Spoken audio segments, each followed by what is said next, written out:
السلام علیکم ورحمۃ اللہ وبرکاتہ۔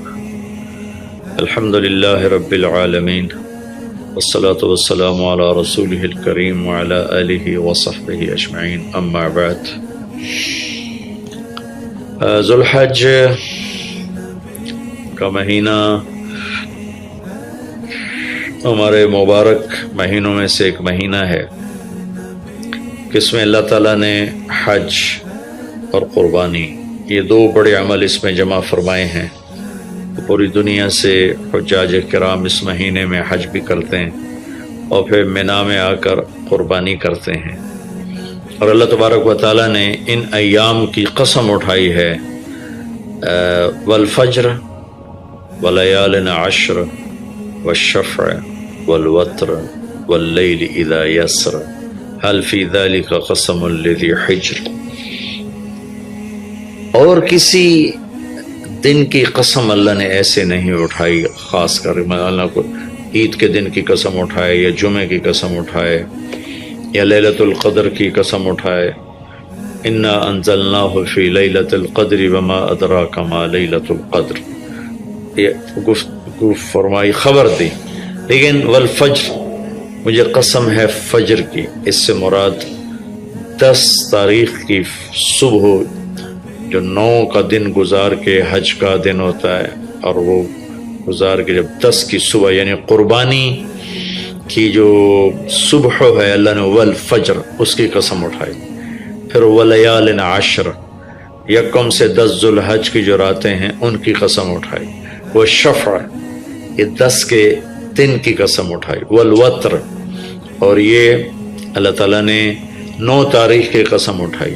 واللیل اذا یسر، اور یہ 9 اور 10 کی درمیانی رات کی اللہ تعالیٰ نے قسم اٹھائی۔ یہ کسی بھی ٹائم کی، دن کی، مہینے کی، سال کی، اس طرح اللہ تعالیٰ نے خوبصورت انداز میں قسم نہیں اٹھائی جیسی اللہ تبارک و تعالیٰ نے یہ ان 10 دن راتیں، 9 کا دن، 10 کا دن، 10 کی رات، 10 کی صبح، اور اللہ کے نبی کا فرمان ہے کہ ان 10 دنوں میں اللہ تعالیٰ کو جتنی عبادت پسند ہے وہ اور کسی دن میں بھی پسند نہیں، اور اس میں کوئی شک نہیں، ان 10 دنوں میں سب سے بڑی عبادت وہ حج ہے، جس کو اللہ تعالیٰ نصیب فرمائے اور جس کے مقدر میں فرمائے۔ حج ان 10 دنوں کی سب سے بڑی عبادت ہے۔ عرفات کی 1 دن کی حاضری وہ 10 لاکھ دن کی حاضری یا 1 لاکھ دن کی عبادت کے برابر ہوتی ہے، اور عرفات کے دن کی حاضری میں اللہ تعالیٰ کا ارشاد ہوتا ہے، میرے بندو آج اتنے گناہ لے کر آؤ، جتنے بارش کے قطرے، جتنے درختوں کے پتے، جتنے ریت کے ذرے، جتنے گردش ایام میں جب سے ٹائم شروع ہوا ہے اس میں بننے والے دن اور رات، اور یہاں کے توبہ کرو، میں سب معاف کروں گا۔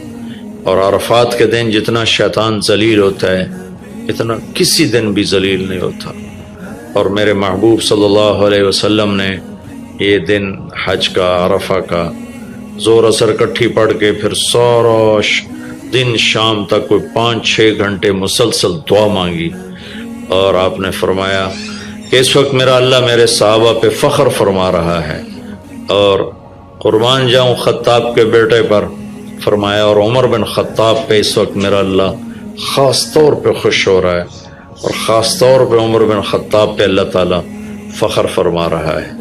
تو ان 10 دنوں میں جسے اللہ حج میسر فرما دے تو اس سے بڑی عبادت کوئی نہیں۔ حج میسر نہیں ہے تو پھر ان 10 دنوں میں نومی کا روزہ رکھنا، ان 10 دنوں میں روزے رکھنا، اس میں نوافل کی کثرت، صدقے کی کثرت، پھر قربانی، یہ سارے اعمال ان 10 دنوں میں انتہائی محبوب ہیں، جنہیں اللہ سعادت دے دے حج کی، بار بار جائیں۔ تابع بین الحج والعمرہ، حج عمرہ آگے پیچھے کرو، آگے پیچھے کرو۔ ایک بہت بڑا طبقہ ہے جو یہ کہتا ہے کہ ایک دفعہ فرض ہے اس کے بعد کوئی ضروری نہیں۔ میں کب کہتا ہوں کہ ضروری ہے؟ ضروری نہیں ہے، لیکن ضروری کا مطلب فرض نہیں ہے، لیکن اللہ اس کے رسول کو پسند ہے کہ اس کے گھر بار بار آیا جائے، بار بار حاضری دی جائے۔ اللہ کے نبی کو تو آخر عمر میں جا کے موقع ملا، اس کے بعد آپ دنیا سے تشریف لے گئے۔ اگر آپ اس کے بعد زندہ رہتے تو یقیناً آپ ضرور حج کرتے، چونکہ آپ نے جتنے سال مکہ میں گزارے آپ نے ہر سال حج کی، نبوت کے اعلان سے پہلے بھی اور نبوت کے اعلان کے بعد بھی آپ نے مسلسل حج کی، اور 4 عمرے آپ نے فرمائے زندگی میں پر 4 عمر، ایک عمرہ مدینہ سے خاص طور پر تشریف لائے جس کو ہم صلح حدیبیہ کہتے ہیں، وہ ہو نہیں سکا لیکن آپ نے وہیں عمرے کا کام پورا کیا، سر مڑائے، احرام کھولے، پھر اگلے سال آپ اس کی قضاء کے لیے تشریف لائے، پھر ایک عمرہ آپ نے فتح مکہ کے بعد جعرانہ سے احرام باندھ کے تشریف لائے اور عمرہ کیا، اور ایک عمرہ آپ نے اپنے حج کے ساتھ کیا۔ صدیقی دور میں پہلا سال جنگوں میں گزر گیا، دوسرے سال صدیق اکبر اپنے پورے ساتھیوں کے ساتھ حج پہ تشریف لائے، فاروقی دور میں عمر بن خطاب رضی اللہ تعالیٰ 10 سال حکومت کی، 10 سال حج کیا، ہر سال حج پہ تشریف لائے۔ عثمان رضی اللہ تعالیٰ عنہ نے اپنی خلافت کے دور میں جب تک امن رہا ہر سال حج کرتے رہے، جب فساد شروع ہوا تو آپ رکے، اس میں شہید ہو گئے۔ علی رضی اللہ تعالیٰ عنہ کو موقع نہیں ملا، جنگوں میں زندگی گزر گئی اور اسی میں آپ اللہ پاک کی بارگاہ میں پہنچ گئے، تو لیکن باقی 3 ساتھیوں کی خلافت کے دور میں آپ نے بکثرت حج اور عمرے کیے۔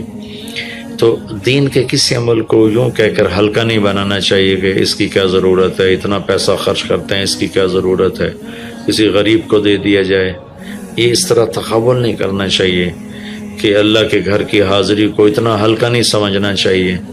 میرا اللہ بلائے تو بار بار جانا چاہیے، اور جس کو اللہ توفیق دے عمرے پہ جائے، حج پہ جائے، ہاں غریبوں پر بھی خرچ کرے، اپنے رشتہ داروں پر خرچ کرے، ضرورت مندوں پر خرچ کرے، لیکن اللہ کے فضل سے امید ہے جو اس طرح اللہ کے گھر جانے پر خرچ کرتے ہیں تو اپنے اللہ کے فضل سے غریبوں پر بھی خرچ کرتے ہیں۔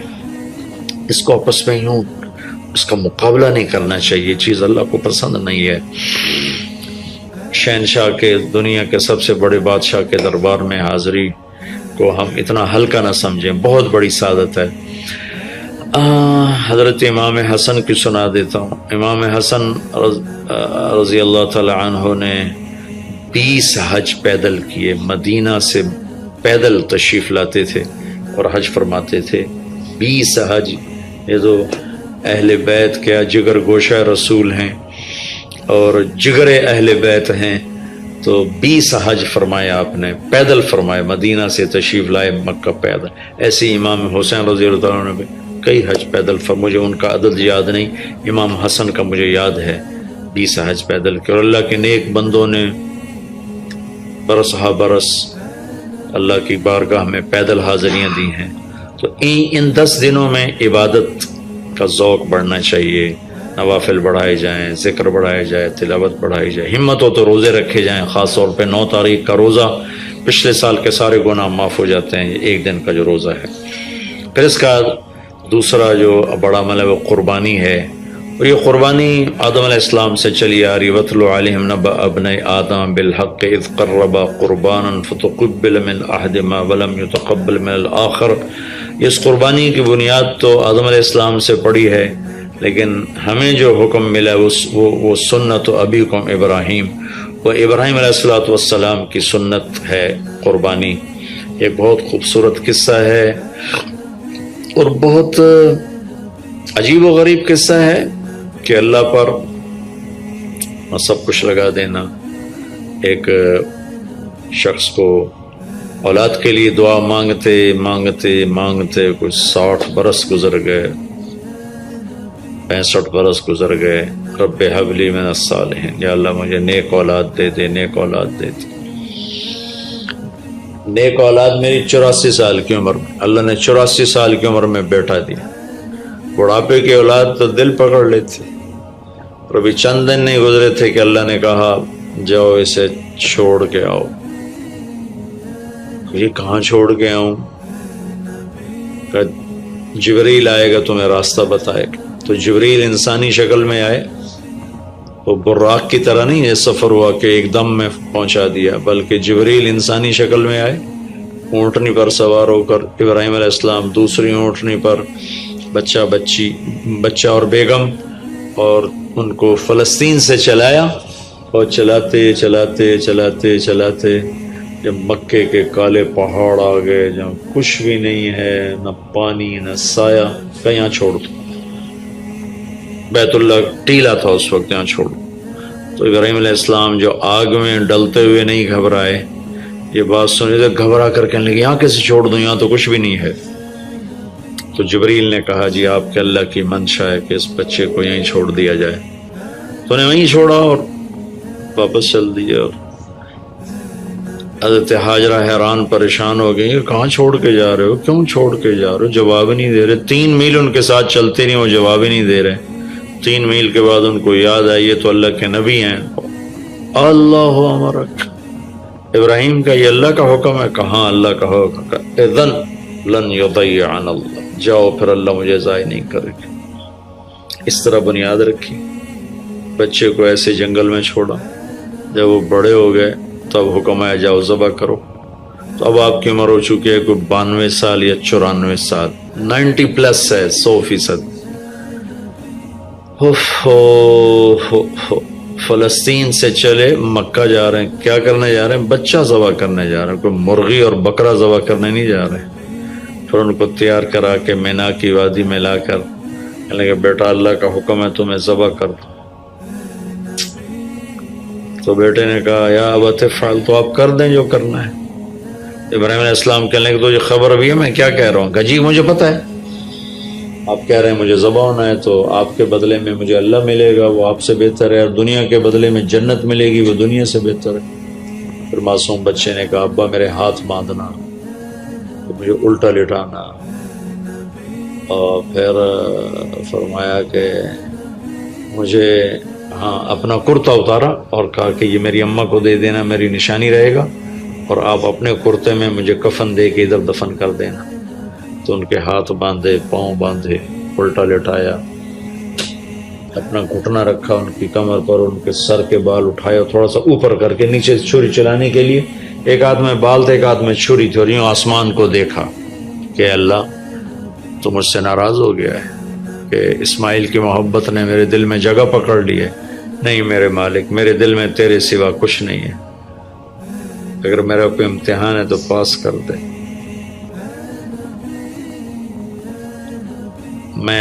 میرے دل میں تیرے سوا کچھ نہیں ہے، اور اگر تم مجھ سے ناراض ہے تو اپنی ناراضگی دور کر دو، چھری چلا دو۔ تو میرے مالک نے اسماعیل کو نکال کر چھترے کو ڈال دیا، چھترا، اور آنکھ کھلی تو آنکھوں پر پٹی تھی، کھولی تو آگے چھترا ذبح تھا۔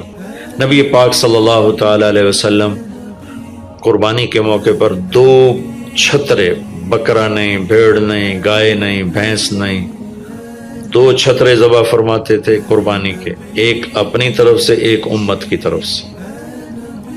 حج کے موقع پر آپ نے 63 اونٹ ذبح کیے، 63 اونٹ، جو ایک اونٹ میں 7 آدمی ہوتے ہیں، ایک اونٹ میں 7 آدمی ہوتے ہیں۔ تو کچھ 441 42 441 قربانیاں آپ نے کی اپنی طرف سے، اور مالداروں کو پیغام دیا کہ قربانی خوب کرو۔ لیکن ہمارے ملک میں ایک عجب چیز چل گئی ہے، بیل لے لیا، 20 لاکھ کا بیل لے لیا۔ یہ صرف فخر ہے، ریا ہے اور بناوٹ ہے، دکھاوا ہے۔ آپ 20 لاکھ کے بکرے خریدیں تاکہ غریبوں کو گوشت پہنچے۔ 20 لاکھ کا ایک بیل لے کے تو آپ نے کون سا سمجھداری کا، عقل مندی کا کام کیا؟ وہ کراچی مجھے لے گئے منڈی میں، تو 5-5 لاکھ کے بکرے کھڑے ہوئے، تو میں تو حیران پریشان ہو گئے، بکرے کی قیمت 5 لاکھ۔ تو وہ جو مالدار لوگ ہیں ان میں ایک مقابلہ بن گیا ہے اور ایک فخر بن گیا، جی میں 20 لاکھ دا ذبح کیتا، میں 10 لاکھ دا ذبح کیتا، ہم نے تو بھائی 50 لاکھ کا ذبح کر دیا۔ میں آپ سب بھائیوں کی منت کرتا ہوں، اللہ نے آپ کو رزق دیا ہے تو آپ بیوقوف نہ بنیں، آپ اس کو صحیح خرچ کریں۔ آپ 20 لاکھ کے جانور خریدیں، 20 لاکھ کے آپ بکرے لے لیں، 20 لاکھ کے آپ عام درجے کی گائے لے لیں، آپ بھیڑے لے لیں، آپ اونٹ لے لیں، بیل لے لیں، 20 لاکھ کے بیل لے لیں تو کتنی بڑی قربانی ہوگی اور کتنے غریبوں تک وہ کھانا جائے گا۔ 20 لاکھ کا ایک بیل لے کر آپ نے کیا کمایا؟ کون سی نیکی کمائی آپ؟ تو میں آپ اگر کوئی میری بات پہنچ جاتی ہے کسی ایسے میرے بھائی تک جو ایسا شوقین ہے، یقیناً اس نے اللہ کے لیے بہت بڑا قدم اٹھایا کہ 20 لاکھ خرچ کر دیے، لیکن تھوڑی سی نادانی سے کام لیا ہے، بلکہ بہت بڑی نادانی سے کام لیا ہے کہ 20 لاکھ صرف 4-5 من 10 من گوشت پہ لگا دیے، جبکہ اس میں سے 1000 من گوشت نکل سکتا تھا اگر وہ 20 لاکھ کے بکرے لے لیتے، 20 لاکھ کی بھیڑیں لے لیتے، چھترے لے لیتے، دمبے لے لیتے، 20 لاکھ کی گائے عام خرید لیتے اور بچھڑے لے لیتے، تو کتنے غریبوں تک یہ گوشت چلا جاتا۔ تو یہ میرے ملک میں یا خاص طور پر شہروں میں، کراچی میں تو پاگل ہوئے پڑے ہیں لوگ۔ جو کراچی منڈی انہوں نے دکھائی تو میں حیران پریشان ہو گیا کہ یہ کیا حماقت ہے، نادانی ہے۔ اور پھر ان بیلوں کو وہ پستے کھلا رہا ہے، بادام کھلا رہا ہے، مکھن کھلا رہا ہے، دودھ پلا رہا ہے۔ وہ بیچارہ بیل بھی تھک موٹا ہو، بیچارہ تھک کے کھڑا ہوتا ہے، میں نے جلدی فارغ کرو، ذبح کرو، اس کی جان پسی ہوتی ہے۔ تو میں مالدار بھائیوں سے عرض کرتا ہوں کہ ایسی نادانی کے کام نہ کریں، اس قربانی کو اس طرح کریں کہ غریبوں کے لیے یہ دن اللہ نے رکھا ہے تو اس طرح کریں کہ غریبوں کو نفع پہنچے۔ یہ اس نادانی سے توبہ کریں کہ ایک بیل 10 لاکھ کا لے لیا، ایک بکرا 5 لاکھ کا لے لیا، اس میں کتنا پیسہ آپ نے ایک تھوڑے سے بہت تھوڑا نفع کمایا، بہت زیادہ خرچ کیا۔ اس کے ساتھ اب بہت بڑا نفع، چونکہ قربانی کے جانور جب ذبح ہوتے ہیں تو جتنے اس کے جانور کے جسم پہ بال ہوتے ہیں اتنی نیکیاں لکھی جاتی۔ 20,000 کا بکرا اچھا مل جاتا ہے تو 1 لاکھ میں 5 بکرے آ جاتے ہیں، اور 5 لاکھ میں 25 بکرے آ جاتے ہیں۔ ایک بکرا 5 لاکھ کا لیا، اس کے جسم پہ فرض کرو 1 لاکھ بال ہیں اور آپ نے 25 لیے تو 25 لاکھ آپ کی نیکیاں بڑھ گئیں۔ تو یہ بہت نادان طرز چل رہا ہے۔ میں آپ سب کی منت کرتا ہوں کہ اس طرح پیسہ ضائع نہ فرمائے، اللہ کی دی ہوئی امانت ہے۔ ایک بیل آپ نے 20 لاکھ کے لے لیا، 20 لاکھ میں تو 100 بکرے آ سکتے، 100 بکروں کے ذریعے سے کتنے لوگوں کی خدمت کی جا سکتی ہے۔ تو اس قربانی کو شوق سے بھی کریں، اور مستحب یہ ہے کہ جس کے پیسے جو قربانی کر رہا خود ذبح کرے یا اس کی جگہ کھڑا وہ اس جگہ ذبح کرنے والے کے پاس کھڑا ہو۔